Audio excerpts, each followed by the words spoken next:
So what should the Jets do about Alijah Vera-Tucker?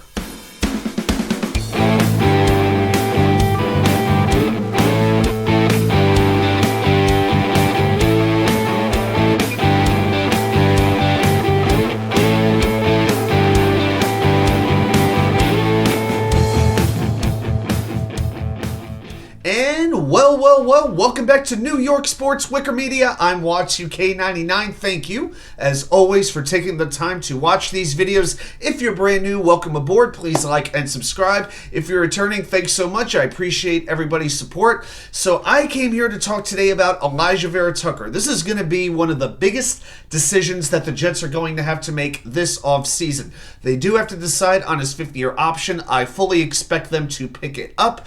But the question is, what position should he be getting used at? The Jets have moved him around all across the offensive line during his first couple of seasons, and in the last 2 seasons, he has suffered season-ending injuries, each time, of course, in Denver. We certainly hope he'll be ready to start next regular season, as he is coming back from a torn Achilles. So, the decision has to be made. Will he play guard, either guard position? Will he play tackle? Most likely it would be right tackle. So I decided to dig into a few numbers, take a look at what might be available this offseason for the Jets, and try at this point to come up with an idea of where he might be best suited to play.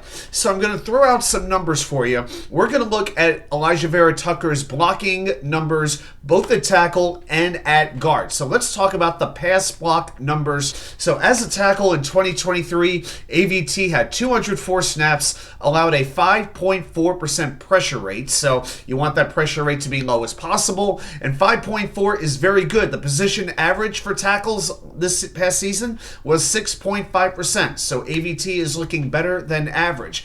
As a guard, however, he took 929 snaps at guard in a pass blocking role, so a lot more, allowed a 6.6% pressure rate, and the position average for guards was only 5.2%. So AVT is actually better pass blocking as a tackle than as a guard based off what we saw in 2023. All right, so then we switch over to the run blocking. Now, as a tackle, AVT, we're going to look at the last 2 seasons, and I've got to use the Pro Football Focus run blocking grade because there's really not another statistic that really shows you who the best run blocking offensive linemen are, so please forgive me for that, but it's about all I can do. So in 2022, he had just a 68% run blocking grade as a tackle, but in 2023, it was quite a bit better, 77.2. PFF grade, but as a guard, the numbers are much better. 2022 had an 84.2 PFF grade, and in 2023, an 82.7 PFF grade. That comes out to an 83.4 average. So about 10.5, a 10.5 better grade. So we can see that his pass blocking is better as a tackle, but his run blocking is better as a guard than as a tackle. So it's a little bit difficult to quantify where you would put him just based off of that. But then we look at what is available during this offseason, particularly in free agency.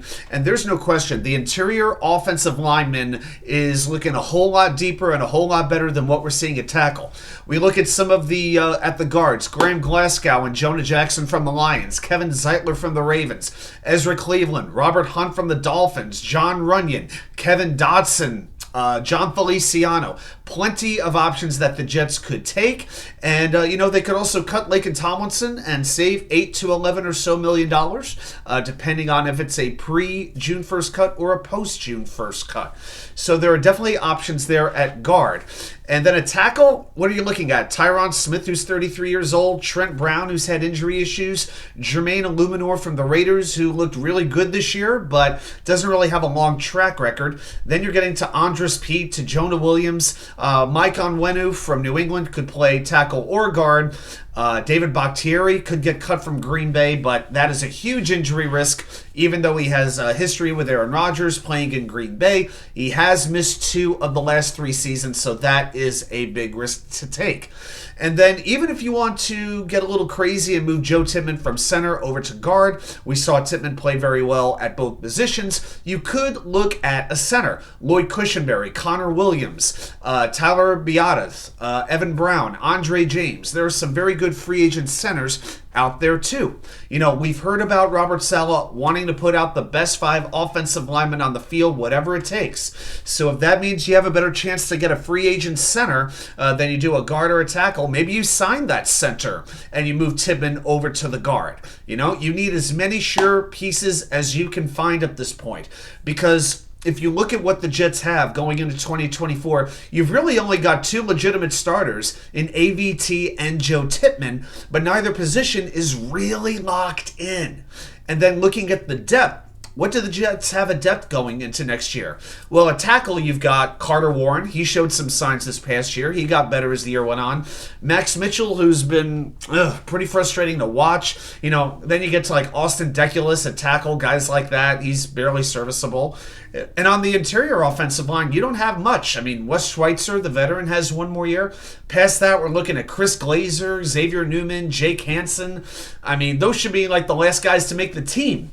You know, so you can see they need to get a little bit of use somewhere. But here's my thing. You've got to think long term with AVT. Whatever position the Jets give Alijah Vera-Tucker, I want him to man that position for 5 to 10 years. You know, Robert Saleh said he doesn't want to switch AVT around.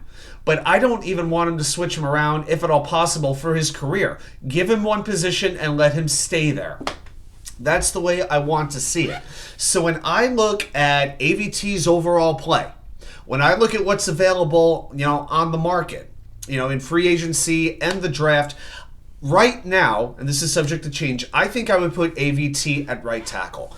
The reason is for a couple of things. It's easier to find a guard than it is to find a tackle. You've got to protect the outside. You know, a right tackle is nearly as valuable as a left tackle. And, you know, with the Jets drafting number 10, you know, there's really 2 top-end tackles, like plug-and-play tackles on the left side, in Joe Alt and Fashanu.